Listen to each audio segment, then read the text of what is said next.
Ja, ik heb gedrukt hoor. Bam, val naar beneden. Moet ik sms'en naar... Zo, daar wil ik echt een foto van maken. Ja, Nou, dat is wel heel fascinerend. Kan je ook gewoon op internet downloaden, foto van Jongens, vind ik dat echt. Hé, we willen naar beneden hoor. Even dit There's something behind me. Bye bye. Moeten we sms'en of niet? Zie je, de lift is wel open. Het zit niet in de lift.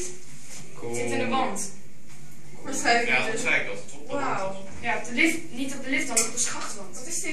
Dit is een lift. Dit is kut. Anders zou het niet bewegen. Dit is een lift. Dit is leuk, Het lijkt Claire. met twee oogjes. Nou, wie moeten we Net het als ik vinden? in mijn neus. Weet ik niet, maar dit moet iemand voorstellen. En Hé, dit is dit is nog een- iemand. Ja, hij heeft 3 benen. Ja. Het is allemaal, zit allemaal aan elkaar. Deze lijn, die loopt moeten we gewoon door. sms'en? Maar wie moeten we sms'en? Geen idee. Waarom zou Als je dit filmpje laat zien is het toch ook goed? Nee, maar je moet wel als Dit is eerste mijn zijn. zo. Wat leuk. 4,85.